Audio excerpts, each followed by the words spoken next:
Model Engine. Written by TheBuriedTruck. Narrated by Christopher Birtwistle. With music by SA Music. And sound effects by GWShunter.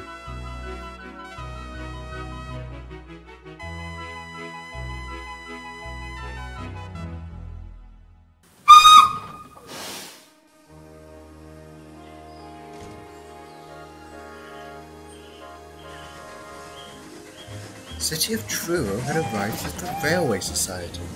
He'd spent the morning being photographed and was now enjoying some reprieve from the crowd. "I am honoured to be thought of in such high regard," he told Duck, "but I do prefer the company of engines, especially a Westerner like yourself." Duck was flattered. Suddenly he noticed a small boy running towards them. "Seems like they find you no matter where you go," Duck chuckled. The boy ran right up, until he was almost at their buffers.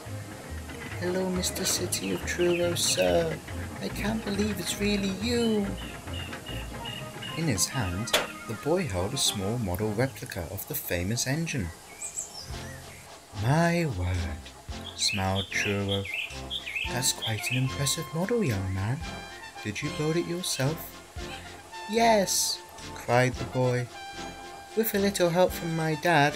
You're my most favourite engine ever."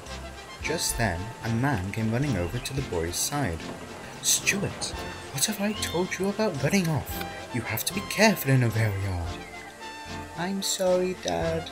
I only wanted to show Mr. City of Truro our model."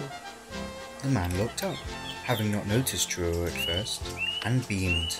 "It's an honour to see you in person," he said. "Sorry for all the trouble." "The honour's all mine, sir," Truro smiled. "Your son has quite the talent." He looked back to the boy. "I hope you continue to practice your craft, young man. There are many other famous engines waiting to be modelled, like Duck here." Duck blushed at the praise. Oh, could we do Mr. Duck next, Dad, please?" the boy asked excitedly. "Certainly," his father smiled. "If that's all right with you, Duck."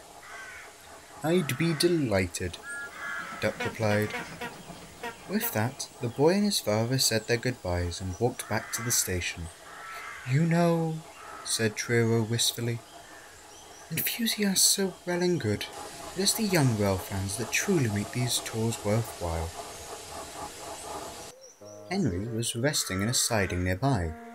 He'd heard everything, and suffice to say, he was green with envy.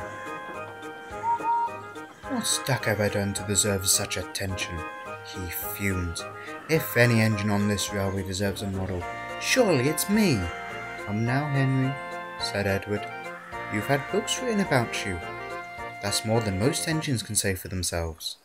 Yes, books are all fine and well," Henry said dismissively, "but imagine a replica of a triumphant engine like me, running round a little railway in the home of every boy and girl. Doesn't that sound grand?" Edward didn't wish to argue, so he quickly went back to work.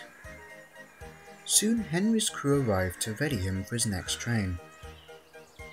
"Guess what, old boy?" said the driver. "We're taking a train tomorrow for the Railway Society. They specifically requested you take it." "A special train!" Henry exclaimed.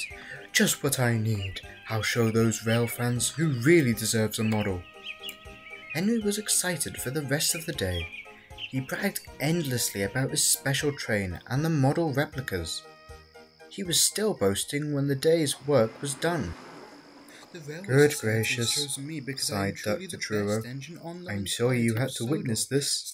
I'd thought Sodor engines would act more dignified in the presence of an honoured guest. When you've travelled as much as I have, you find this behaviour exists on all railways." Truro chuckled. Suddenly, the shed went silent.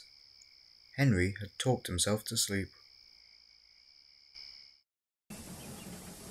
Henry woke the next morning to find a warmth spreading through his boiler. He yawned and was about to say a pleasant "good morning" when he heard snickering from within the shed. He found the others looking at him with wicked smiles. "What's gotten into you lot?" he asked. His driver walked up, trying to stifle a laugh. "Not you too," huffed Henry. The fireman came round and held up a mirror. "What is the meaning of this?" Henry thundered. A boxy wooden structure clung to his smoke box and running boards. "Seems some details were missed about today's special train," the fireman giggled. "This is equipment engineers use to test an engine's performance," the driver explained. "The Railway Society heard about your rebuild and asked if they could monitor how well you run. That's why they chose you." Henry scowled. Duck and Truro tried to stay composed, but Gordon and James were in hysterics. Henry spent the day travelling up and down the main line with a stopping service. The members of the Railway Society took turns riding in the wooden structure and monitoring his performance. They had a wonderful time, but Henry just felt silly. "Have you left Henrietta behind today, Toby?" called Gordon as he thundered by. "Oh, never mind. It's only you, Henry. Ha ha ha ha ha." Much to Henry's relief, the engineering equipment was removed when the day was done. No one said a word as he backed into the shed. They just smirked at him. He felt very annoyed. The next morning, as the engines were being readied, Duck noticed the little boy and his father walking towards the shed. "Hello," he smiled. "It's nice to see you again. You haven't made a model of me already, have you?" "Sorry, Duck," the man said. "Your model is on hold. A more pressing project presented itself." Duck was puzzled. "What sort of project, sir?" "Go on, Stuart," he urged the boy. "Show them." The boy held out his hand. "Look, Mr. Henry," he said proudly. "It's you." Henry was speechless. It was a model of him, all right, but it was fitted with the engineering equipment. "You are certainly one of the most interesting engines we've seen yesterday," confessed the man. "So, you got your wish after all, Henry," winked Edward. "What do you think of that?" "I know one thing for sure," Henry scowled. "I'm glad the Finn clergyman isn't around to see this." Everyone laughed.